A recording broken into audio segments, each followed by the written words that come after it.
નવનિર્માણ ન્યૂઝમાં હું જાની આપનું સ્વાગત કરું છું. દર્શક મિત્રો, આજે ખાસ દિવસ છે. આજે ન ચૂંટણી છે પરંતુ આજે બજેટનો દિવસ છે અને ચોક્કસ હવે આગળના વર્ષોમાં ખાસ કરી અને દેશ કઈ તરફ જશે એનો ચોક્કસ એક અંદાજ આજના દિવસ પરથી આપણે લગાડી શકીએ છીએ.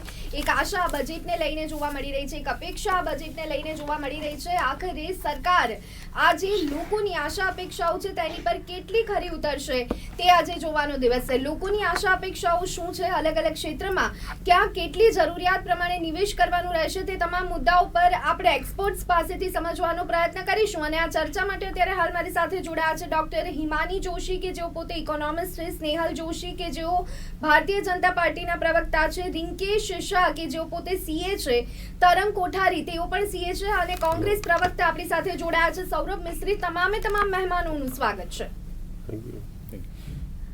તમામ લોકો પાસે જઈએ પહેલા ઇકોનોમિસ્ટ પાસેથી જાણવાનો પ્રયત્ન કરીએ કે વર્તમાન પરિસ્થિતિને એક તો એ કેવી રીતના જોઈ રહ્યા છે અને બધાની વચ્ચે આજે જ્યારે બજેટ રજૂ થવા જઈ રહ્યું છે ત્યારે સામાન્ય આશા અપેક્ષાઓ કઈ હોઈ શકે? હિમાનીજી.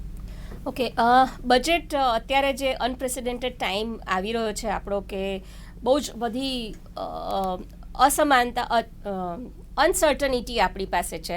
હવે એમાં જ્યારે ગઈકાલે ઇકોનોમિક સર્વે રજૂ થયો એમાં એવું કહેવામાં આવ્યું છે કે આપણે 2 વર્ષ પહેલાં જે પેન્ડેમિકની પહેલાંનો સમય હતો ત્યાંની આર્થિક પરિસ્થિતિ પર પહોંચી ગયા છે.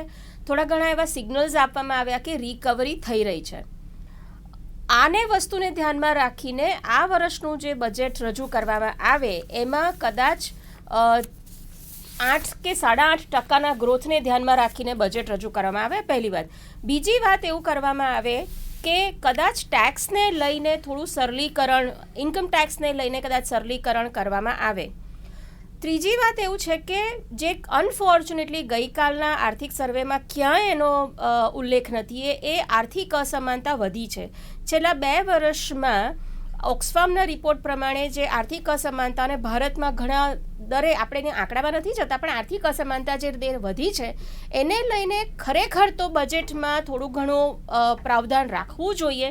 કદાચ વેલ્થ ટેક્સ પાછો લાવે એવું આપણે ઈચ્છીએ તો પછી, કારણ કે જે રિકવરી વાત છે ને એ કદાચ કે શેપ રિકવરી છે. કે શેપ એટલે એવું છે કે કેટલાક સેક્ટરોમાં બહુ જ બધું આપણે જાણીએ છીએ કે સ્ટોક માર્કેટમાં પણ 30,000 થી 60,000 સુધીનો આપણે જમ્પ જોયો. એટલે કેટલાક ક્ષેત્રો એવા છે કે જે લોકોનો ગ્રોથ બહુ જ સારો થયો છે, પણ કેટલાક ક્ષેત્રો એવા છે ખાસ કરીને અનઓર્ગેનાઇઝ સેક્ટર, શહેરના કેટલાક ઉદ્યોગોનો એવી પરિસ્થિતિ છે કે જે લોકો હજુ પણ રિકવરી પર પાછા આવ્યા નથી. તો એ લોકોને લઈને સેક્ટર સ્પેસિફિક કંઈ પ્રાવધાન કરવામાં આવે એવું આપણે ઈચ્છીએ. જી બિલકુલ. ખાસ કરી અને રિંકેશભાઈ આપની પાસે આવવા માંગીશ. જે રીતે અત્યારની હાલની પરિસ્થિતિ છે, ગઈકાલે આર્થિક સર્વે જે આપણને જોવા મળ્યું, જે રીતે ટેક્સની આવક અહીંયા વધારે આપણને જોવા મળી રહી છે, સરકાર માટે વર્તમાન સમય એ કેટલો પોઝિટિવ આપણે ગણી શકીએ છીએ? સરકાર માટે પોઝિટિવ ગણવો એ ખરેખર ભૂલભર્યું કહી શકાય, કારણ કે આમાં એવું છે કે ડેફિસિટ ડે બાય ડે વધી રહી છે. એટલે સરકાર પાસે રૂપિયા ખર્ચવા કમ્પલસરી છે અને એ સ્પેન્ડિંગ એમનો ડે બાય ડે વધવાનું છે. સામે આવકના સોર્સ જે છે ઘટવાના છે. પરંતુ આપણે એક્સપેક્ટ કરીએ કે ભાઈ ટેક્સમાં આપણને બેનિફિટ આપે, પણ મને એવું દેખાઈ રહ્યું છે કે ટેક્સમાં બેનિફિટ આપવાની શક્યતાઓ થોડીક ઓછી છે. કારણ એ છે કે સરકારની તિજોરી જોઈએ એટલી ભરેલી નથી, એવા સાદા શબ્દોમાં કહી શકું, કારણ કે ખર્ચા વધારે છે અને આવક ઓછી છે. અને પણ પોઝિટિવ વ્યૂ પોઈન્ટથી વિચારીએ, જો આપણે પોઝિટિવ પાસાને વિચારવું હોય તો એમાં જે સ્ટાર્ટઅપની વાત કરીએ કે જે સરકાર પ્રમોટ કરવા જઈ રહી છે, મેક ઇન ઇન્ડિયા પ્રમોટ કરવા જઈ રહી છે. જો ગઈકાલે આપણે સ્પીચમાં બરોબર સાંભળ્યું હોય તો પ્રેસિડેન્ટ સરની સ્પીચમાં પણ એવું છે કે ભાઈ જે ડિફેન્સ જે છે, ડિફેન્સમાં 87% આપણે ઇનહાઉસ પ્રોડક્શન કર્યું. તો જે ડિફેન્સનું આપણું આટલું મોટું બજેટ જે છે એ બજેટ રહેતું હતું અને આજની તારીખે પણ રહે છે, પણ એ જે પૈસો જે ખર્ચાતો હતો એ જે બહાર જતો હતો એ ઇનહાઉસ વિધિન ઇન્ડિયા સ્પેન્ડિંગ થાય છે. તો એ મેન્યુફેક્ચરિંગ લેવલે આપણને એ સારો બેનિફિટ મળી રહ્યો છે. બીજું જે સ્ટાર્ટઅપની વાત કરીએ તો 2021માં જ 44 યુનિકોર્ન સ્ટાર્ટઅપ બને અને ઇન ટોટલ ઇન્ડિયામાં 83 યુનિકોર્ન સ્ટાર્ટઅપ થાય. એ બહુ ઇન્ડિયા માટે બહુ મોટું અચીવમેન્ટ થયું છે.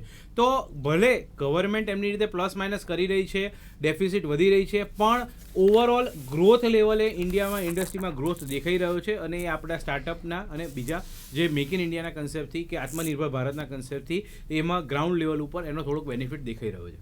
જી તરણભાઈ, જે સેલેરાઇઝ પર્સન છે અથવા તો વેપારીઓની જો વાત કરી લઈએ, જ્યારે જીએસટીની આવક વધી છે ત્યારે એ લોકોની આજના દિવસે આશા અપેક્ષાઓ શું રહેશે સરકાર પાસેથી? હું પહેલાં એ સેલરી ક્લાસ પહેલાં હું થોડીક આર્થિક સર્વેક્ષણની વાત કરવા Yes. માંગીશ. આર્થિક સર્વેક્ષણ જે આવ્યું ગઈકાલે, ઇકોનોમિક સર્વે, એમાં ભારતની અર્થવ્યવસ્થા ખૂબ જ સારી રીતે ડેવલપ થઈ રહી છે અને 9.2% આપણો ગ્રોથ રેટ છે અર્થવ્યવસ્થાનો, જે નેગેટિવ ગ્રોથ હતો 2019 પેન્ડેમિક યરમાં, અને 2022-23 માટે બી એને આપણે 8થી 8.2% દરે વૃદ્ધિ થશે એવું અંદાજવામાં આવ્યું છે. તે સિવાય કૃષિ ક્ષેત્રે બી 3.9% ગ્રોથ છે. મેન્યુફેક્ચરિંગ સેક્ટરમાં બી 11.8% ગ્રોથ છે. અને એના ક્લિયર મેન્યુફેક્ચરિંગ અને સર્વિસ સેક્ટરના ક્લિયર ઇન્ડિકેટર જે છે એ આપણા જીએસટી કલેક્શન છે. કારણ કે કોઈ બી ક્ષેત્રમાં તમે જુઓ તો અત્યારે ગુડ્સ અને સર્વિસ ટેક્સ, આઈધર ગુડ્સ હોય કે સર્વિસ, મેન્યુફેક્ચરિંગ હોય કે સર્વિસ હોય, એમાં જીએસટી છે અને જીએસટીના કલેક્શન ખૂબ જ સારા થઈ રહ્યા છે. 1,30,000 ગઈકાલે તમે ડિસેમ્બરના કલેક્શન જુઓ તો બી 4th month ઇન અ રોજ 1,30,000 કરોડથી વધારેનું કલેક્શન થયું છે, જેને કારણે આપણા મેન્યુફેક્ચરિંગ અને સર્વિસ સેક્ટરમાં ખૂબ જ સારો ગ્રોથ છે. એક્સપોર્ટ ઇમ્પોર્ટમાં બી તમે જુઓ તો એક્સપોર્ટ ઇમ્પોર્ટના ફિગર્સ બી ખૂબ જ એન્કરેજિંગ છે. આ રીતે અલગ અલગ ક્ષેત્રના જે તમે ઇકોનોમિક સર્વેમાં જુઓ તો અલગ અલગ ક્ષેત્રના બધા જ જે ઇન્ડિકેટર છે તે ખૂબ જ સારા છે. એટલે હું પોઝિટિવ નેગેટિવ આપણી ઇકોનોમીના પછી જોઉં, પણ તમે જે રીતે કહો છો કે સેલરીડ ક્લાસ, તો સેલરીડ ક્લાસમાં એવું થઈ શકે કે જે એમને ડાયરેક્ટ બેનિફિટ કરે છે એવું એમનો જે 50,000ની બેઝિક એક્ઝેમ્પશન છે એ 50,000 સ્ટાન્ડર્ડ ડિડક્શનને 50,000થી વધારીને કદાચ 1 લાખ સુધી કરી શકે. એ સિવાય 80Cના ડિડક્શન છે, જે ઘણા વર્ષોથી એની લિમિટ 1.5 લાખ જ છે. તો એ 1.5 લાખની લિમિટ વધારીને 2 લાખ કે 2.5 લાખ કરી શકે, જે એ લોકોને સેલરીડ ક્લાસને ડાયરેક્ટલી ફાયદો કરે છે. એ સિવાય કોવિડ, દરેક અત્યારે તમે જુઓ તો દરેક ફેમિલી જે છે તેને કોવિડને કારણે ખર્ચો થયો છે અને એમાં ઘણો મોટો ખર્ચો બી થયેલો છે. તો કોવિડ ડિડક્શન બી સરકાર એક એક્સપેક્ટેશન લોકો રાખી રહ્યા છે કે કોવિડ માટે એક ડિડક્શન ગવર્મેન્ટ આપી શકે. એ સિવાય ટેક્સ સ્લેબ જે છે એમાં રેશનલાઇઝેશનની ખૂબ જ જરૂર છે, કારણ કે અત્યારે કેવું છે કે 5 લાખ સુધી 5% છે અને પછી સીધો 20%નો સ્લેબ આવે છે, જે નોર્મલ ટેક્સ. ન્યૂ ટેક્સ રિજીમના 5, 10, 15 અલગ અલગ સ્લેબ છે, પણ ન્યૂ ટેક્સ રિજીમ એટલું અત્યારે પોપ્યુલર નથી ને લોકો નોર્મલ ઓલ્ડ ટેક્સ રિજીમમાં જ છે સેલરીડ ક્લાસ. તો 5% અને 20%નો જે મેજર બે સ્લેબ છે, તો એ વચ્ચેનો એક સ્લેબ જરૂરી છે કે જે 10% કે 15%નો સ્લેબ આવે. આ સિવાય સિનિયર સિટીઝન માટે, સિનિયર સિટીઝન માટે જે લોકોને પેન્શન અને ઇન્ટરેસ્ટની ઇન્કમ છે અને એવા સિનિયર સિટીઝનના ટીડીએસના ડિડક્શન એમના સોર્સ ઉપર જ થઈ જાય છે, તો એવા સિનિયર સિટીઝન માટે ટેક્સ રિટર્ન ફાઇલિંગમાં જ એક્ઝેમ્પશન આપવાની બી એક જોગવાઈ થઈ શકે એમ છે. તો આટલા એક્સપેક્ટેશન જે ઇન્ડિવિજ્યુઅલ માટે છે. આપણે કોર્પોરેટ માટેના અને પછી આગળ વાત કરશું કે કયા એક્સપેક્ટેશન. બિલકુલ. સ્નેહલભાઈ આપણી સાથે છે, બીજેપી પ્રવક્તા. સ્નેહલભાઈ, સરકાર બજેટ રજૂ કરવા જઈ રહી છે. નિર્મલા સીતારમણ ચોથી વખત બજેટ રજૂ કરશે. આપનું શું માનવું છે, કઈ કઈ બાબતોને આજે આવરી લેવામાં આવશે? આજે નિર્મલા સીતારમણજી બીજું પેપરલેસ બજેટ રજૂ કરવાના છે અને પેપરલેસ બજેટના બેનિફિટ્સ એ છે કે ખૂબ બધા મેન અવર્સ બચે છે, ખૂબ પેપર્સ પણ બચે છે, જે પહેલાં આપણે ખર્ચને એ બધું થતું હતું, બહુ દિવસો સુધી લોકોને બેસીને ટાઈપ કરવું પડતું હતું. એટલે આ પણ એક બહુ સારું ટુવર્ડ્સ ધ ગ્રીનર ઇન્ડિયા એક મૂવ આને કહી શકાય. અને નિર્મલા સીતારમણજીએ જેમ કહ્યું છે તેમ 2021નું budget once in a century budget હશે, કારણ કે આની અંદર ઇન્ફ્રાસ્ટ્રક્ચર ને હેલ્થકેરની અંદર મોટા પાયે રોકાણ કરવા માટે સરકાર ખૂબ એગ્રેસિવલી આગળ વધી રહી છે અને પ્રાઇવેટાઇઝેશનની પણ એગ્રેસિવ સ્ટ્રેટેજી છે. અને ટેક્સ કલેક્શન પણ જેમ આપણે જોયું છે કે પોઝિટિવલી આપણે એના જે આંકડા આપણી પાસે છે, ફોર એક્ઝામ્પલ જીએસટી છે જે આખા વર્ષમાં એન્યુઅલી તમે જુઓ લાસ્ટ યર તો 1 લાખ કરોડથી ઉપર હતો.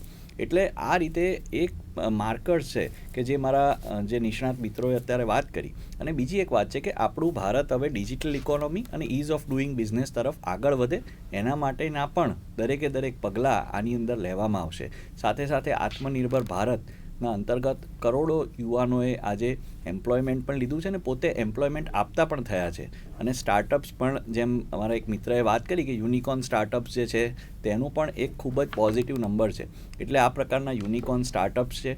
અને બીજી જે આપણે મિડલ ક્લાસની ખાસ વાત કરી તો it is always a matter of concern. જ્યારે બી આપણે વાત કરતા હોઈએ છીએ તો ગરીબોને બેનિફિટ્સ મળે છે, ઉદ્યોગોને બેનિફિટ્સ મળે છે, પણ ક્યારેક ને ક્યારેક અમારા પર દોષ પણ લગાવવા માટે આ રીતે આનો ઉપયોગ થતો હોય છે.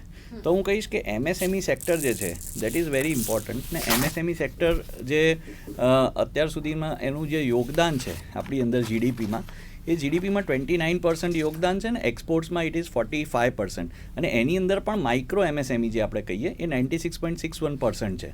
તો જે ગત વર્ષોમાં આપણને તકલીફ પડી તો એની અંદર 20,000 કરોડનું એક ઋણ, પછી 50,000 કરોડનું ફંડ્સ ઓન ફંડ્સ અને બીજું 200 કરોડનું પણ રોકાણ સરકારે આની અંદર જે ફંડનો ઇન્ફ્લક્સ છે એ એટલે નાખ્યો છે કે MSME સેક્ટરને પ્રોબ્લેમ ના થાય. અને ભારતની ઇકોનોમીની અંદર MSME is considered to be the backbone. એટલે આગામી દિવસોમાં પણ MSME સેક્ટર અને ખાસ કરીને માઇક્રો MSME સેક્ટરને ધ્યાનમાં રાખીને આ બજેટમાં બધા પ્રાવધાન કરવામાં આવશે. જી સૌરભભાઈ, જે રીતે આજે બજેટ રજૂ થવાનું છે, વિપક્ષનું કામ કરે છે, વિરોધ સતત જોવા મળે છે, ત્યારે આપની આશાઓ શું છે અને આપ આ બજેટને કેવી રીતના જોઈ રહ્યા છો?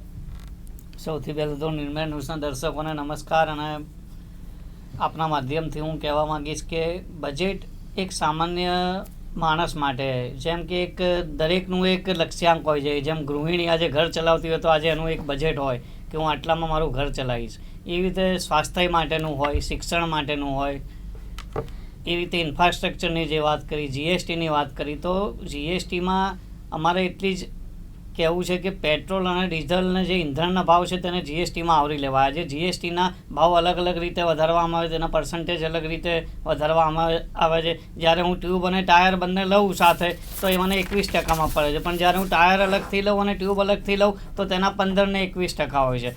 યુપીએ કોંગ્રેસની સરકારમાં GSTને જ્યારે અમે કીધેલું કે 15%નું એક માળખું રાખીશું, 15%થી વધારે GST લેવામાં આવશે નહીં. તો આ રીતે GSTનું અમલીકરણ કરવામાં આવે છે. ટેક્સ પેયર છે, જેઓને ટેક્સ ભરવા હોય છે પણ ઇન્કમ ટેક્સની વેબસાઇટ જ બંધ હોય છે, વેબસાઇટ અલગ અલગ કંપનીઓને આપી દેવામાં, પહેલાં TCSને આપી હતી, અત્યારે ઇન્ફોસિસને આપી છે. તો એના માટે જે માર્ચમાં ભરવાનો હોય ઇન્કમ ટેક્સ તેને સપ્ટેમ્બર સુધી લઈ જાય છે.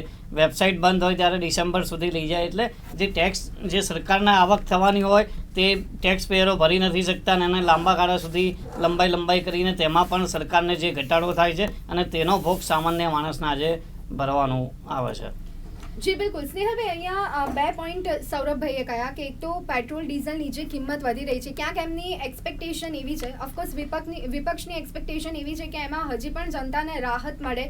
ત્યારે એક એ બાબત જે એમણે કોંગ્રેસ શાસનમાં જે પરિસ્થિતિ હતી એ કરવાની વાત કરી છે. અને બીજી એક બાબત અહીંયા એમણે કરી છે કે ઇન્કમટેક્સની જ્યાં સુધી વાત છે, વેબસાઇટ નથી ચાલતી. એટલે જો કદાચ કેન્દ્રમાંથી મળે પણ છે, પરંતુ પાયાની જે યોજનાઓ છે અને એની અમલીકરણની વાત છે, એમાં ક્યાંક આપણે કાચા પડી રહ્યા છીએ. આમાં હું એ રીતે કહીશ કે આ the glass is half empty or half full એવી વાત છે. જે પોઝિટિવ વ્યક્તિ હશે એ ગ્લાસને અડધો ભરેલો છે એ રીતે વાત કરશે અને બીજા વ્યક્તિઓ અડધો ખાલી છે એવી વાત કરે છે.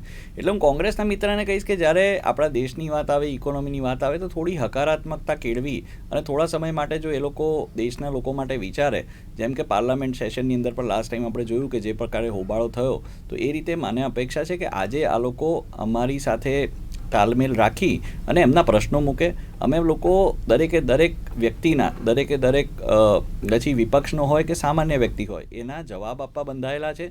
લોકોના પ્રશ્ન, લોકોના સુઝાવને અનુસાર અમે કામ કરીશું. પણ મારે એક વસ્તુ પણ કહેવી છે કે જ્યારે પેટ્રોલ ડીઝલની વાત આવે તો કોંગ્રેસ શાસિત રાજ્યોના જે સ્ટેટના ટેક્સ છે એ બીજા બધા કરતાં ખૂબ વધારે છે. એટલે જો ખરેખર સંવેદનશીલતા હોય તો the government should have reduce that tax કે ભાઈ અમે ટેક્સ ઓછો લઈશું સ્ટેટ્સનો. એટલે આ રીતે ખાલી કહેવાની વાત અલગ છે અને આ રીતે કરવાની વાત અલગ છે. એટલે મારું એવું કહેવું છે કે અને સરકારમાં આપ પણ જોશો કે ઘણી બધી કમોડિટીઝને સરકારે ક્રમશઃ સમયાંતરે એને જીએસટીના સ્લેબમાં લાવીને 28 કે 23% લઈને 18% સુધી લાવી છે. અને આગામી દિવસોમાં પણ જેમ જેમ આવી જરૂર પડશે તેમ સરકાર આ રીતે એમાં નીતિમાં ફેર કરી અને લોકોને રાહત મળે તેવો પ્રયાસ સતત કરતી રહેશે.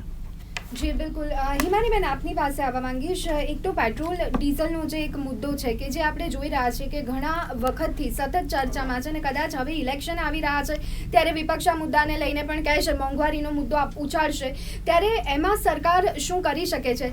સ્વાભાવિક રીતે પેટ્રોલના ભાવ વધતા અનેક ચીજવસ્તુઓ પર તેની અસર પડતી હોય છે, તો એક તો આ બાબતને લઈને આપનું શું કહેવું છે? અને સાથે બીજી એક બાબત કે જે પ્રશ્ન મેં સ્નેહલભાઈને પૂછ્યો હતો, જો મળે પણ છે બધું, પરંતુ પાયાની સુવિધાઓની જો વાત કરીએ તો કદાચ તેના અમલીકરણમાં ઘણી બધી ખામીઓ આપણને જોવા મળતી હોય છે, તો અહીંયા આપણે કેટલો સુધારો કરી શકીએ? ઓકે, પહેલી વાત પેટ્રોલ ડીઝલની કરીએ તો એવું થયું હતું કે પેન્ડેમિકને કારણે જીએસટી કલેક્શન્સમાં ઘટાડો જોવા મળે, એટલે વેચાણ ન થાય.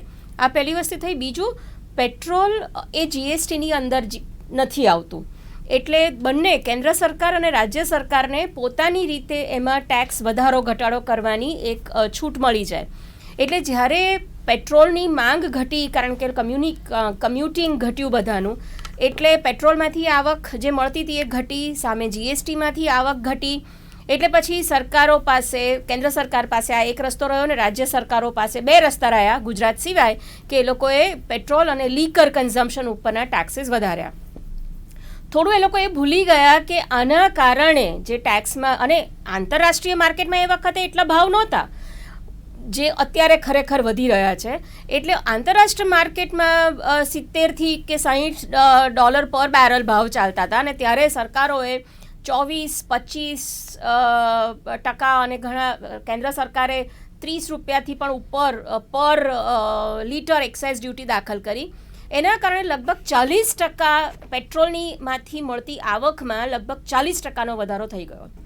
એટલે એ લોકો એ રીતે મેનેજ કર્યું, પણ એની આડઅસર રૂપે ફુગાવા આપણે જોયા છે કે WPI wholesale price index double digit સુધી ગયો. શું કરી શક્યા હોત એની સામે એમ હતું કે હું તમને એક દાખલા આપું કે આવક જે ઇન્કમ ટેક્સ ભરે છે પ્રી પેન્ડેમિકમાં પણ માત્ર 1,46 લાખ લોકોએ ઇન્કમ ટેક્સ ભર્યો છે. બાકી તો બધા ઇન્કમ ટેક્સ લિમિટની બહાર હતા, અથવા તો આપણે સાચી આવક દર્શાવતા નથી. એટલે આપણે જ્યારે પણ વાત કરીએ છીએ ને કે ઇન્કમ ટેક્સમાં એક્ઝમ્પશન આપો, 50,000 કરતાં લિમિટ વધારો, આપણે માત્ર ને માત્ર આ 5 કરોડ જે ઇન્કમ ટેક્સ રિટર્ન ભરે છે અને 1,46 લાખ લોકો જે ઇન્કમ ટેક્સ ભરે છે એ લોકોની જ વાત કરીએ છીએ. આના કરતાં જો આપણે એમાં રિફોર્મ લાવીએ તો પેટ્રોલની ઉપરના ટેક્સ અને જીએસટીના ટેક્સમાં ઘટાડો કરી શકીશું. અત્યારે મુશ્કેલી એ છે કે આપણે ઇન્કમ ટેક્સમાંથી જે રીતે બીજા દેશો એક બોયન્ટ રેવન્યુ જનરેટ કરી શકે છે એ આપણે નથી કરી શકતા.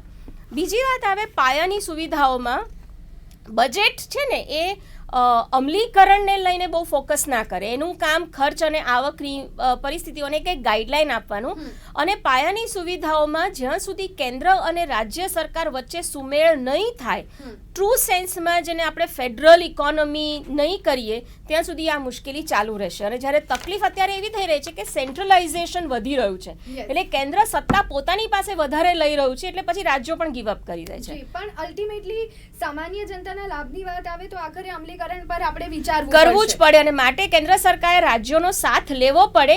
એટલે હું એવું ઈચ્છું કે કોઈ નવી પાછી કોઈ અમ્બ્રેલા બ્રાન્ડ કરીને કોઈ નવી સ્કીમ ન લાવે, પણ આ વખતે ટ્રુ સેન્સમાં જે એક્ઝિસ્ટિંગ સ્કીમ છે એમાં રાજ્યોને કેવી રીતે સહાયરૂપ કરી શકાય, કારણ કે પછી એ પ્રધાનમંત્રી આરોગ્ય વીમા યોજના હોય કે કંઈ પણ હોય, રાજ્યોની સાથેનું કોઓર્ડિનેશન જો નહીં સુધારે કેન્દ્ર તો આમાં ફેરફાર નહીં આવે. જી રિંકેશભાઈ, આપની પાસે આવવા માંગીશ. MSMEની જો વાત કરીએ તો એ કોઈ પણ દેશના વિકાસનો એક પાયો ગણવામાં આવે છે, ત્યારે ખાસ કરી અને આ વખતે MSME માટે આપ શું એક્સપેક્ટેશન રાખી રહ્યા છો? અને ક્યાંક લાગે છે કે અહીંયા થોડું ડિવાઈડ કરી અને સરકારે વિચારવાની જરૂર છે, કારણ કે MSMEમાં પણ આપણે જોઈ રહ્યા છે કે કેટલાક ઉદ્યોગો હજી એવા છે કે જે કોવિડના કારણે અસરગ્રસ્ત છે, જ્યારે કે કેટલાક ઉદ્યોગો એવા છે કે વધારે અસર તેમના પર જોવા નથી મળતી અને ફરી એક વખત તે ગતિ પકડી રહ્યા છે. ત્યારે ખાસ કરી કરી અને આવી રીતે થોડું અલગ કરી અને વિચારવાની જરૂર કેટલી લાગી રહી છે? જો એક તો ઇન્ડસ્ટ્રીયલ ગ્રોથ રેટ ગણીએ ને તો 21-22માં 11.8% છે, જે ગઈકાલે અનાઉન્સ એ લોકોએ કર્યો ઇન્ડસ્ટ્રીયલ ગ્રોથ રેટ. એટલે એમએસએમઈ સેગમેન્ટની સ્પેસિફિકલી વાત કરીએ તો એમએસએમઈ સેગમેન્ટમાં પણ હું એમ માઇક્રો સેગમેન્ટની વાત કરું, સ્મોલ અને મીડિયમને પછી વાત કરીએ, પહેલાં માઇક્રો સેગમેન્ટની વાત કરું તો માઇક્રો સેગમેન્ટ ઘણી તકલીફમાં છે અને એ રૂટીન એક્ટિવિટીઝમાં પણ ઘણી કોવિડના કારણે ગણો, કોવિડના પછી ભલે જીએસટીના આંકડા સારા આવી રહ્યા છે એ વાત અલગ છે, એ હાયર સેગમેન્ટવાળા પે કરી રહ્યા છે, પણ માઇક્રો સેગમેન્ટવાળા જે છે એ લોકો જીએસટીમાં પણ ઘણું સફર કરી રહ્યા છે. બીજી વસ્તુ સ્મોલ અને મીડિયમ એન્ટરપ્રાઇઝ, જે માઇક્રોથી ઉપર જઈએ, જે સ્મોલ અને મીડિયમ એન્ટરપ્રાઇઝની કેટેગરીમાં આવે છે, એ લોકો એક્સપેક્ટ કરે છે કે ઇઝ ઓફ ડુઈંગ બિઝનેસમાં એ લોકોને સપોર્ટ મળે તો એ લોકો આગળ ગ્રોથ કરી શકે. ક્યાંક ને ક્યાંક government ease of doing business કરી રહી છે, એના માટે પોર્ટલ્સ દ્વારા કે અલગ અલગ રીતે એ ફેસિલિટી સારામાં સારી આપવાનો ટ્રાય કરી રહી છે, પણ સમહાઉ એ લોકો ટેક્સ સ્લેબ, જેમ હમણાં કીધું કે ભાઈ 21% સ્લેબ છે અમુક વસ્તુઓમાં, તો ક્યાંક એ કેલ્ક્યુલેશનમાં થાપ ખાઈ જાય છે. એના કારણે એમએસએમઈને જે ગ્રાઉન્ડ લેવલે બેનિફિટ મળવો જોઈએ ગ્રોથ માટે એ મળી નથી રહ્યો. અગેન એ વસ્તુ છે, પણ એમએસએમઈ પોતાની રીતે ટ્રાય કરી રહી છે. તમે આ જોશો તો જે આ કોવિડ સિચ્યુએશન આવી એના કારણે ઘણા બધા એન્ટરપ્રેન્યોરનો જન્મ થયો છે, ઘણા બધા જોબ છોડી છે અને એન્ટરપ્રેન્યોર તરીકે ડેવલપ થયા છે. તો જે અર્લી એન્ટરપ્રેન્યોર્સ છે કે જે લોકો બહુ નાના સ્ટેજ ઉપર છે, માઇક્રો લેવલ ઉપર છે, એ લોકોને કોઈક બેનિફિટ આપે તો એ લોકોનો ગ્રોથ રેટ વધી શકે એમ છે ને એમ્પ્લોયમેન્ટ જનરેશન પણ એ લોકો સારી રીતે કરી શકે છે, સ્કિલ બેઝડ એમ્પ્લોયમેન્ટ જનરેશન કરી શકે એમ છે. તો જો માઇક્રો લેવલે થોડું ઘણું બેનિફિટ આપે તો એ એક્સપેક્ટેડ ગવર્મેન્ટ પાસેથી નાના એમ્પ્લોયર્સ કરી રહ્યા છે, તો એ ગવર્મેન્ટ પાસેથી આ બજેટમાં પણ એક અપેક્ષા છે. જી બિલકુલ. તરંગભાઈ, ખાસ કરી અને ફોરેન ઇન્વેસ્ટમેન્ટ માટે આપનું શું કહેવું છે? શું આ વખતે કોઈ નીતિઓ આપણને બદલાયેલી જોવા મળશે વધુ ને વધુ લોકોને આકર્ષિત કરવા માટે?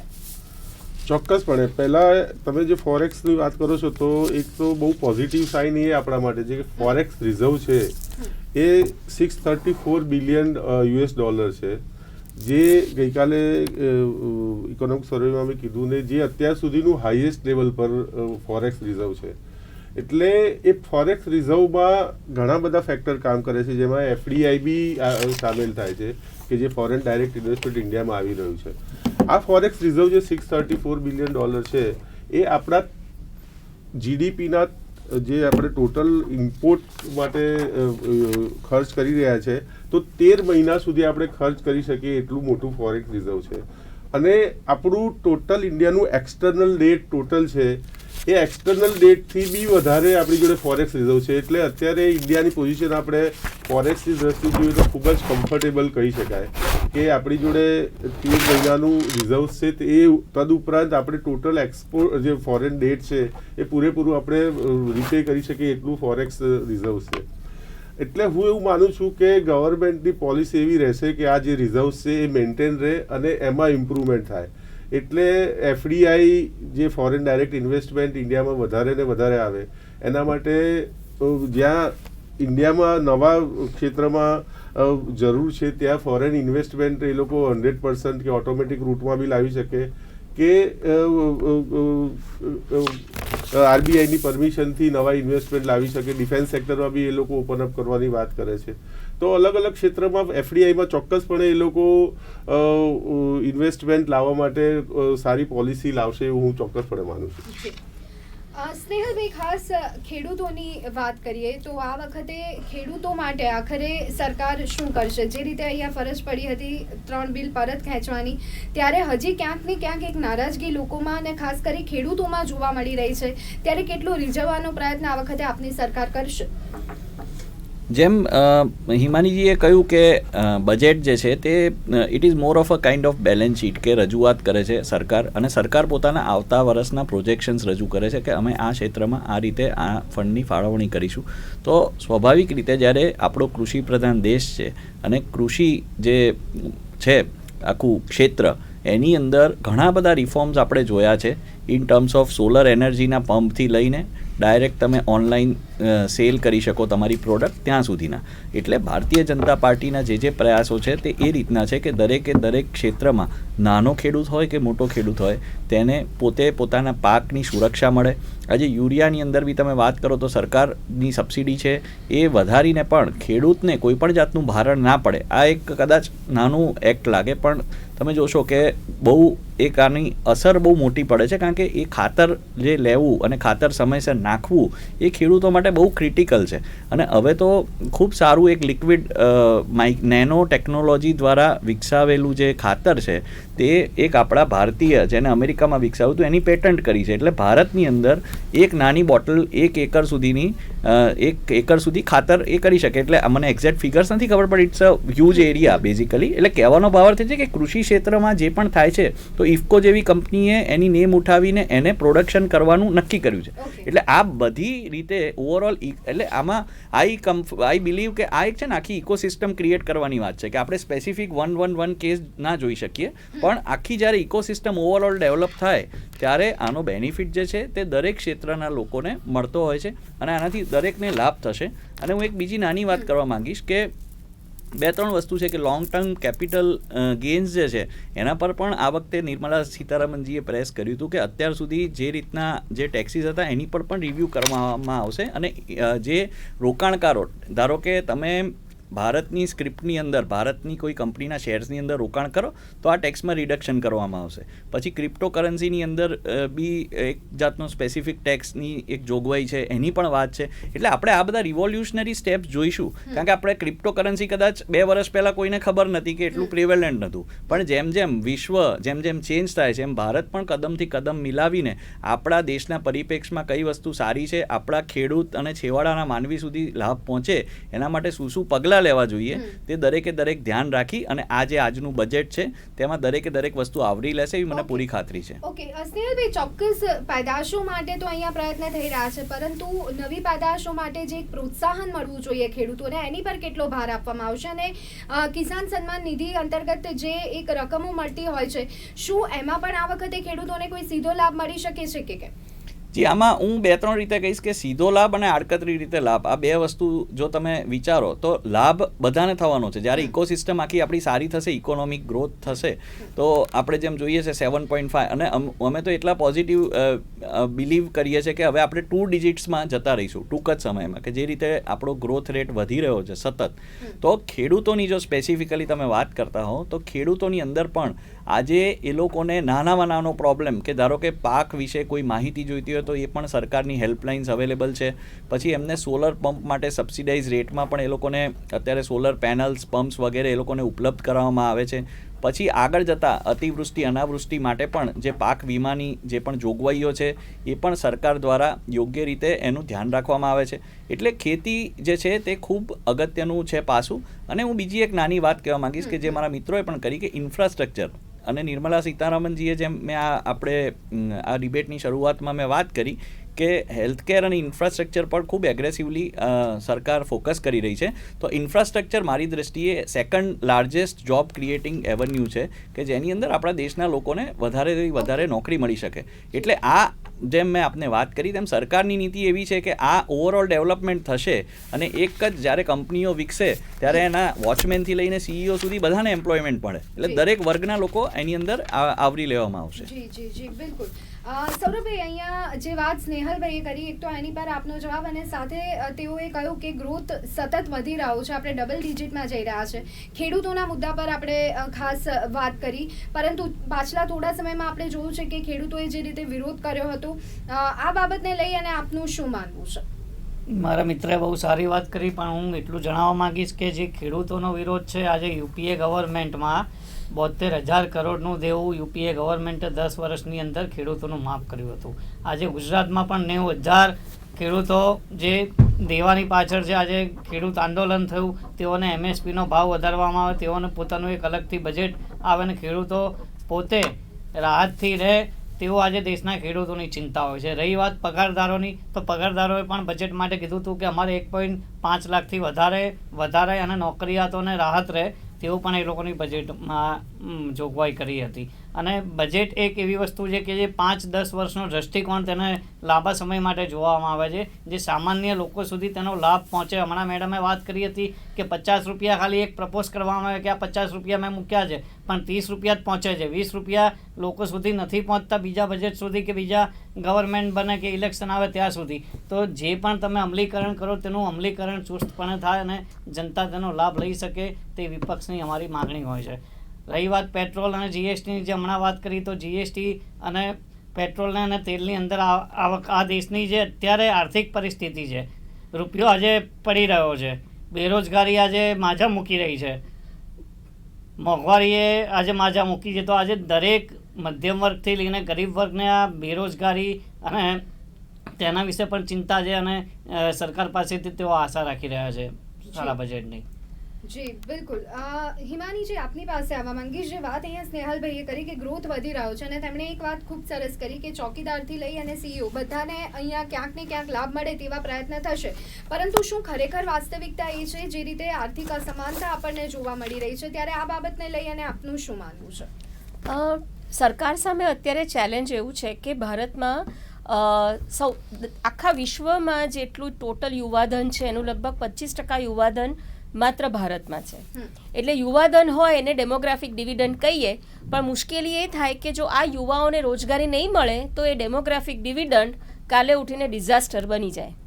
એટલે એક બાજુ આપણી પાસે રોજગારી મેળવવા માટે જે આતુર લોકો છે એ વધારે છે, અને બીજી બાજુ અનફોર્ચ્યુનેટલી ભારતનું અર્થકારણનું સ્ટ્રક્ચર એવું છે કે જે ઇવન 2006-07 દરમિયાન, જેને ભારતનો ગોલ્ડન પીરિયડ કહેવામાં આવે છે, જ્યારે આપણે 9%થી પણ વધારે રિયલ જીડીપી ગ્રોથ હતો, ત્યારે પણ રોજગારીનું સર્જન એટલું નહોતા કરી શક્યા. એટલે અત્યારે પણ આ જ પરિસ્થિતિ થાય છે, પેન્ડેમિક ઓર નો પેન્ડેમિક. જો ભારતનો ગ્રોથ અત્યારે પણ 9 કે 10% જશે તો એ જે સેક્ટરમાંથી આ ગ્રોથ આવે છે એ સર્વિસ સેક્ટર છે, એ એમએસએમઈ સેક્ટર નથી. તમે જુઓ તો છેલ્લા આટલા વર્ષોના પ્રયત્નો છતાં પણ એમએસએમઈનું આપણા ટોટલ જીડીપીમાં તો કન્ટ્રીબ્યુશન 30%થી નીચે જ રહ્યું છે. એટલે શું થાય છે કે જે સેક્ટર ખરેખર રોજગારી સર્જન કરવા માટે સક્ષમ છે એનો ગ્રોથ નથી થતો, સર્વિસ સેક્ટરનો ગ્રોથ થાય છે કે જેમાં ઓટોમેશન બેઝડ વધારે છે ગ્રોથ, અને માટે આપણને જીડીપીનો કે દેશનો આર્થિક વિકાસ દેખાય પણ સામે એટલા પ્રમાણમાં રોજગારીનું સર્જન થાય નહીં. આપણે બહુ જ મોટા પાયે પ્રયત્નો કરી રહ્યા છે કે એમએસએમઈનો ગ્રોથ થાય, પણ આપણે ભૂલી રહ્યા છે કે ટોટલ જે એમએસએમઈ છે એમાંથી આ નવી ડેફિનેશન પ્રમાણે 98% એમએસએમઈ માત્ર માઇક્રો યુનિટ્સ છે, અને માઇક્રો યુનિટ્સમાં ખરેખર રોજગારીનું સર્જન હોતું નથી. અને જેમ આપણે પહેલાં પણ ચર્ચા કરી કે માઇક્રો સેક્ટર તો વધારે મુશ્કેલીમાં છે અત્યારે પેન્ડેમિકમાં, અને એમાં પણ જે આપણે પ્રયોજનો લાવ્યા, જે સપોર્ટ લાવ્યા, એ એવું લાવ્યા છે કે ભાઈ તમારે જો લોન જોઈતી હોય તો અમે તમને આપીશું, પણ ત્યાંથી બિચારા એ વ્યક્તિને ખબર તો પડવી જોઈએ. 50% માઇક્રો યુનિટ તો ગ્રામ્ય કક્ષાના છે, એ વ્યક્તિ સુધી આ માહિતી જ નથી પહોંચી કે મારે બેંકમાં જઈને લોન લેવાની અને હું જો લોન લઈશ તો મને સબસિડાઇઝ ધોરણે મળશે. એટલે પ્રાવધાન છે, પણ એ પ્રાવધાન એવા છે કે હું જઈને માંગું તો મને મળશે, પણ મને તો ખબર જ નથી એ વાતની કે આવો પ્રાવધાન છે. માટે આ આખું વિષચક્ર ચાલ્યા કરે છે, અને આજની તારીખમાં પણ 40% રોજગારી માત્ર એગ્રીકલ્ચરમાં છે, કે જે ખરેખર નહિવત રોજગારી ગણાય. એ લોકોને જો આપણે એગ્રીકલ્ચરમાંથી બહાર લાવવા હશે તો ક્યાં રોજગારીનું સર્જન આપીશું, એનું એક મેક્રો પ્લાનિંગ અત્યારે ભારતમાં ખૂટી રહ્યું છે. જી બિલકુલ. એટલે આજનો દિવસ ખૂબ જ મહત્વપૂર્ણ છે. આજે બજેટ રજૂ થવાનું છે, ત્યારે સૌ કોઈની નજર તેની પર રહેલી છે કે આખરે આ જે બજેટ છે એમાં કોને કેટલો ફાયદો થવાનો છે.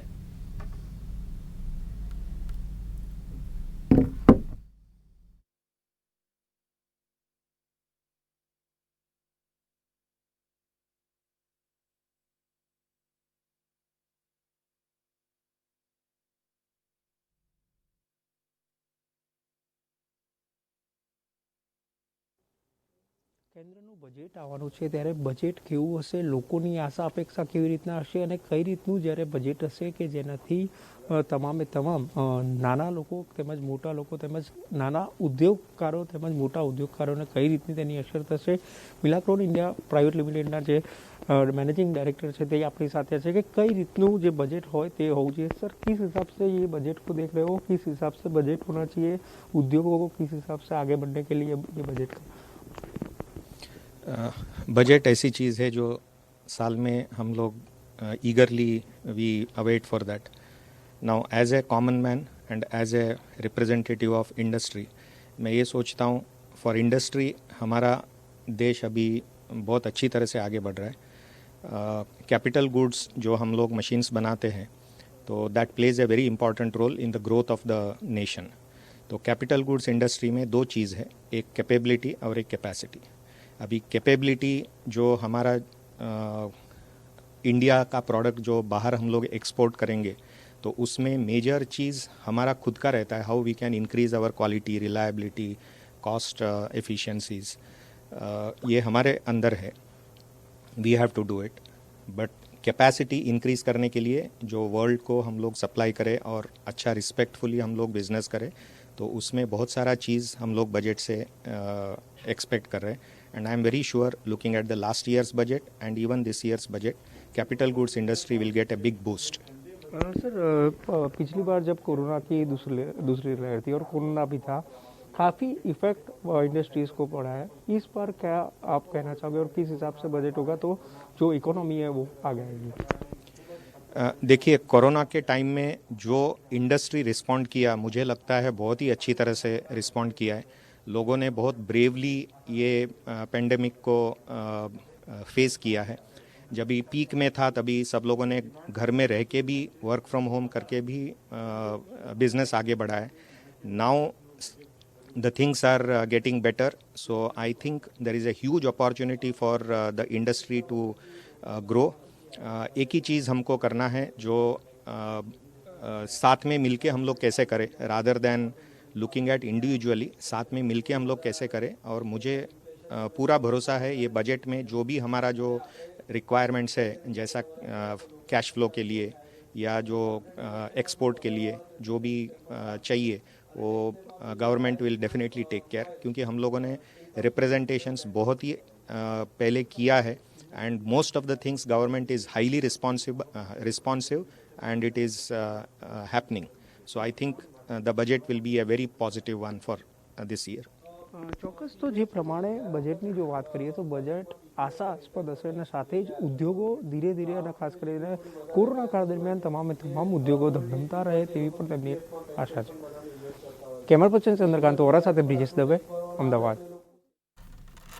મિત્રો ખાસ એક્સપોર્ટ્સનું શું કહેવું છે બજેટને લઈ અને તે જાણવાનો પ્રયત્ન આપણે સતત કરી રહ્યા છે. બજેટ આવવાનું છે ત્યારે ચોક્કસ તેની સાથે આશા અપેક્ષાઓ જોડાયેલી હોય એ સ્વાભાવિક બાબત છે અને એની પર જ હાલ આપણે ચર્ચા કરી રહ્યા હતા. ચર્ચાને આગળ વધારીએ તો તરંગ કોઠારી આપણી સાથે જોડાયેલા છે, તેઓ પોતે સીએ છે. તરંગભાઈ, અહીંયા સરકાર માટે ચેલેન્જીસ કઈ રહેશે? કારણ કે અત્યારે ગરીબીનો પ્રશ્ન છે, મોંઘવારી, બેરોજગારી, આ જે 3 પોઈન્ટ છે એ મુખ્ય અને મહત્વના સરકારની સામે પડકારરૂપ ઊભા છે. ત્યારે આ બાબતને લઈ અને આપનું શું માનવું છે? જો સરકાર સામે ઘણી બધી ચેલેન્જીસ છે. એમાં એક ચેલેન્જીસ એવી છે કે મનરેગા જે છે કે જે ગ્રામીણ ક્ષેત્રમાં આવેલું છે તો મનરેગાની ડિમાન્ડ ખૂબ વધી રહી છે. એટલે એનો મિનિંગ એમ થાય છે કે ગ્રામીણ ક્ષેત્રે કોઈ એમ્પ્લોયમેન્ટ જનરેટ નવી નથી થઈ રહેતી અને એને કારણે મનરેગા પર વધારે ભાર પડી રહ્યો છે. એ જ સિવાય ક્રૂડના ભાવ બહુ વધી રહ્યા છે જેને કારણે સરકારની આખી ઇકોનોમિક બેલેન્સ બગડી રહ્યું છે. એટલે હું એવું માનું છું કે જો આપણે આ જે ગ્રોથ જે છે એ ચાલુ રહેવો હોય તો એક્સટર્નલ ફેક્ટર જે આપણને ખૂબ જ ઇફેક્ટ કરે એવું છે એ છે ક્રૂડના ભાવ. ક્રૂડના ભાવ જો $70-75 વચ્ચે બેરલે રહેશે તો આપણી ઇકોનોમી પાટા પર રહેશે. અધરવાઇઝ એ ડિરેલ થઈ શકે એવું ચોક્કસપણે હું તો માનું છું કે અત્યારે જે રીતે ₹100 આસપાસ ક્રૂડના ભાવ થઈ રહ્યા છે તો એ આપણી ઇકોનોમીને ડિરેલ કરી શકે એમ છે. એ સિવાય 2 વ્હીલરની ડિમાન્ડ ખૂબ જ નીચે જઈ રહી છે. એટલે સરકાર સામે આ બધી ચેલેન્જીસ છે. એટલે એ ચેલેન્જીસને મિટિગેટ કરવા સરકારે ખૂબ જ મલ્ટીફોલ્ડ પગલાં લેવા પડશે. કોઈ એક બુલેટ છોડે નહીં ચાલે, મલ્ટિપલ બુલેટ છોડીને જ સરકારે આ જે તકલીફો છે એને આપણે દૂર કરવી પડશે. એટલે એના માટે હું એવું માનું છું કે એક તો સરકારે કોર્પોરેટ ક્ષેત્રને ધ્યાનમાં રાખીને કે જે ગ્રોથ એન્જિન છે તો તમે એને એક રિયલ એસ્ટેટ સેક્ટરને જો બૂસ્ટ આપો, અને રિયલ એસ્ટેટ સેક્ટરમાં હાઉસિંગ ક્ષેત્રે જેમ મેં પહેલાં બી કીધું કે એક સેપરેટ ડિડક્શન ઇન્ડિવિજ્યુઅલ્સને આપો, તો એ નવી ડિમાન્ડ ક્રિએટ કરશે, અને એ નવી ડિમાન્ડ ક્રિએટ થશે તો એને કારણે નવી જોબ ઓપોર્ચ્યુનિટી, અનસ્કિલ્ડ લેબર, જે હમણાં જ આપણે વાત થઈ હતી કે 40% લોકો આપણા એગ્રીકલ્ચર પર નભી રહ્યા છે, તો એગ્રીકલ્ચર પરનું ભારત, અને એગ્રીકલ્ચર પર જે નભી રહ્યા છે એ અનસ્કિલ્ડ લેબર છે. એટલે એ લેબરને જો તમારે અર્બનાઇઝેશન અથવા કન્સ્ટ્રક્શન ઇન્ડસ્ટ્રી તરફ વાળો તો એ તમે ત્યાં એને ફૂલ્લી યુટિલાઇઝ કરી શકો અને નવી એમ્પ્લોયમેન્ટ જનરેટ. અને એકદમ લેબર ઇન્ટેન્સિવ ઇન્ડસ્ટ્રી છે કન્સ્ટ્રક્શન ઇન્ડસ્ટ્રી, તો કન્સ્ટ્રક્શન ઇન્ડસ્ટ્રીમાં તમે એ લોકોનું ફૂલ યુટિલાઇઝેશન કરીને આપણે જે આર્થિક અસમાનતા જે હમણાં વાત થઈ હતી એ બી ઘટાડી શકીએ, અને નવું employment generation which is very important. કારણ કે આપણે 125 કરોડ ભારતીયો છે અને ઘણો બધો વર્કફોર્સ છે, તો વર્કફોર્સને ચેનલાઇઝ કરવા માટે એક અનસ્કિલ્ડ માટે અને સ્કિલ્ડ માટે અલગ અલગ રીતે આપણે વિચારવું પડે. આ સિવાય કોર્પોરેટ માટે જોઈએ તો જે કોવિડના એક્સપેન્સીસ છે એને CSR તરીકે બાદ આપવા જોઈએ, જે બહુ જરૂરી છે. કારણ કે દરેક કંપનીએ વધતા ઓછા અંશે કોવિડ વિશે ખર્ચા કર્યા છે, પણ એનું ડિડક્શન નથી મળ્યું, તો કોવિડના એક્સપેન્સીસને આપણે CSR તરીકે બાદ આપી શકીએ. એ સિવાય ઇલેક્ટ્રોનિક વ્હીકલ, એના પર એડિશનલ ડેપ્રિસિએશન છે કે એના માટેની લોન છે કે જે એક નવું સેક્ટર ઉભરી રહ્યું છે, તો EV વિશે બી આપણે ખૂબ ધ્યાન રાખીને જો સરકાર એના માટે બી સબસિડાઇઝ રેટે લોન આપે, એડિશનલ ડેપ્રિસિએશન આપે, તો આ બધા ગ્રોથને બૂસ્ટ કરશે, અને જે અલ્ટિમેટલી એમ્પ્લોયમેન્ટ જનરેશન છે કે ઇનઇક્વાલિટીને દૂર કરવામાં આપણને મદદ કરશે. જી સૌરભભાઈ, આપની પાસે આવવા માંગીશ. આમ તો અનેક એવા મુદ્દાઓ હોય કે જેને ક્યારેય રાજકીય રૂપ ના આપવું જોઈએ, પરંતુ જ્યારે વાત બજેટની છે, આવનારા સમયમાં ઇલેક્શન આવી રહ્યું છે, ત્યારે કોંગ્રેસ દ્વારા એવા પણ પ્રહારો જોવા મળી રહ્યા છે કે અહીંયા એ રીતે જોવા મળશે કે એની અસર ચૂંટણીમાં ભાજપ તરફી વાતાવરણ ઊભું થાય તેવો એક પ્રયત્ન રહેશે આ બજેટને લઈને. તો બજેટ એ કોઈ ઇક્વિપમેન્ટ નથી કે જેનો ચૂંટણીમાં આપણે ઉપયોગ કરી શકીએ, પરંતુ આ પ્રકારના આક્ષેપો કોંગ્રેસ તરફથી કેટલા યોગ્ય ગણી શકાય? આક્ષેપો કોંગ્રેસ તરફથી જે હોય છે તે જનતાને અને લોકો સુધી પહોંચાડનારાને તેનો લાભ મળે. મેં પહેલાં પણ વાત કરી કે આજે બજેટ હોય છે કે તમે જુઓ કે છેલ્લા હમણાં ઇલેક્શન ચાલી રહ્યું છે 4 રાજ્યોમાં, તો પેટ્રોલનો ભાવ અત્યારે પણ ત્યાં જ અટકેલો છે. જેવું ઇલેક્શન પતશે એટલે તરત જ ₹1-2 તેમની મરજી મુજબ વધારો ઘટાડો કરવામાં આવશે. તો અમે એમ નથી કહેતા કે અત્યારે ઇલેક્શન છે એટલે બજેટ, મેં હમણાં પણ વાત કરી કે બજેટને આજે 5 કે 10 વર્ષ સુધી લાંબા દૃષ્ટિકોણથી જોવામાં આવે છે, અને તેની જે મૂળભૂત જરૂરિયાત લોકોની હોય છે કે જેમ મારા સાહેબે વાત કરી કે ભાઈ મહિલાઓ પાછળનું બજેટ, UPA ગવર્મેન્ટમાં મેટર્નિટી માટે અમે ₹6000 આપતા હતા, તો આજે મહિલાઓને પણ ક્યાંક આશા હશે કે તેઓને મળે. આજે ગ્રામીણમાં જે મહિલાઓ કામ કરી રહી છે, મનરેગાનું જે બજેટ છે તેમાં કદાચ વધારો કરવામાં આવે જેથી કરીને ગ્રામીણના લોકોને પણ તેની આર્થિક લાભ મળે. અને બીજી વાત રહી કે ભાઈ આ જે બજેટ છે તેમાં ખેડૂતોને સમાવી લેવામાં આવે, ખેડૂતોનું દેવું માફ કરવામાં આવે, યુવાનોને રોજગારી આપવામાં આવે. જે 2014માં સાહેબે વાત કરી હતી કે હર સાલ 2000 યુવાઓ કો હમ નોકરિયા દેંગે, તો આજે 14 કરોડ યુવાનો આજે બેકાર હોવા જોઈએ. 14 કરોડમાંથી હું પૂછવા માંગીશ કે આજે કેટલા કરોડ લોકોને રોજગારી મળી, તો એ આ દેશનો આજે યુવાન પૂછી રહ્યો છે. આજે મોંઘવારી પણ એક નિયંત્રણ રાખવામાં આવે, તેનું એક પ્રી પ્લાનિંગ કરવામાં આવે કે મોંઘવારીને આપણે કઈ રીતે ઘટાડી શકાય જેથી કરીને આર્થિક સ્થિતિ ભારત દેશની મજબૂત થાય. જી સ્નેહલભાઈ, શું જવાબ આપશો સૌરભભાઈની વાત? હું કહેવા માંગીશ ફરીથી કે દરેક વર્ગના લોકોને સ્પર્શે, એટલે કે ડાયરેક્ટલી ઇનડાયરેક્ટલી દરેક વર્ગના લોકોને બેનિફિટ થાય, ઓવરઓલ ઇકોસિસ્ટમ આપણી ઇકોનોમી સુધરે એ પ્રકારે. કારણ કે હું જો સ્પેસિફિક વાત કરીશ તો મહિલાઓનું મા કાર્ડથી લઈને અનેક ભારતીય જનતા પાર્ટીની યોજનાઓ છે કે જેના બહેનો લાભ લે છે. આત્મનિર્ભર ભારત હોય કે પછી લોન્સની પણ વાત હોય, તો આજે મહિલાઓનું સ્વાવલંબનમાં આજે આપણે ઘણા આગળ છીએ. અને બીજી એક વાત જે મારા મિત્રએ કરી EVની, તો હું કહીશ કે જ્યારે આપણે પેટ્રોલ ડીઝલની વાત કરીએ તો સાથે આપણે મનમાં એ પણ રાખીએ કે આજે આપણા ત્યાં શહેરમાં અને ગામડાઓમાં લોકોના મકાન પર આપણે જે સોલર પેનલ્સ જોઈએ છે એ પોતે ઇલેક્ટ્રિસિટી જનરેટ કરે છે. મેં મારા ગામમાં પણ ઘણા ઓફગ્રીડ જેવા જ ઘર જોયા છે. એટલે હવે ધીરે ધીરે જે કન્ઝમ્પશન ઓફ કોલ અને ફ્યુલ જે છે એ ધીરે ધીરે આપણે ઘટાડવા જઈ રહ્યા છે. ઇલેક્ટ્રોનિક વ્હીકલમાં ઓલરેડી ગવર્મેન્ટ સબસિડી આપે છે, એની અંદર ટેક્સની અંદર પણ માફી છે, અને ઇવન ઇલેક્ટ્રિસિટી બિલની અંદર પણ એની અંદર સબસિડાઇઝ રેટમાં જો તમે એ ફક્ત એક એનું કનેક્શન લઈને એનાથી વ્હીકલ ચાર્જ કરો તો એની પણ ઓલમોસ્ટ 50% જેટલું એક્ઝમ્પશન છે. એટલે આગામી દિવસોમાં અને આ બજેટમાં પણ આપણે જે વિશ્વ અત્યારે ગ્રીનર વર્લ્ડ બનાવવા માટે જઈ રહ્યું છે તેની અંદર પણ ભારત યોગદાન આપી શકે એ પ્રકારની જે પણ પોલિસીઝ હશે, અને EV અને સોલરને બેનિફિટ આપવા માટે આજે સવારના જ સમાચાર મેં જાણ્યા કે SBIએ પણ આ પ્રકારની સ્કીમ કરી છે કે જે નાના જે લોકોને સોલર પ્લાન્ટ્સ કે સોલર પેનલ્સ લગાવી એ લોકો માટે સ્પેસિફિક એ લોકો ધિરાણ કરવાના છે. એટલે આ બધી જે વસ્તુ છે એને આવરી લઈ અને આપણે ફ્યુચરિસ્ટિક બજેટ હશે એવી મને 100% ખાતરી છે. જી રિંકેશભાઈ, તાજેતરમાં જ વડાપ્રધાન નરેન્દ્ર મોદી બોલ્યા હતા કે ભ્રષ્ટાચારનું જે એક દૂષણ છે અથવા તો જે કહી શકાય કે બધી છે તેની સામે દેશ લડી રહ્યું છે અને તે દેશને ખોખલું પણ કરી રહ્યું છે. ત્યારે ખાસ કરી અને આ બાબતને આપ કેવી રીતના જોઈ રહ્યા છો? જ્યારે વાત આજે બજેટની થઈ રહી છે ત્યારે આ મુદ્દા પર પણ હવે ધ્યાન આપવું પડે એ સમય કેટલો જલ્દી પાકી ગયો છે? ના, બિલકુલ સાચી વાત છે. ભ્રષ્ટાચાર ઉપર આ ગવર્મેન્ટ થોડીક કામ કરી રહી છે એવું દેખાય પણ છે.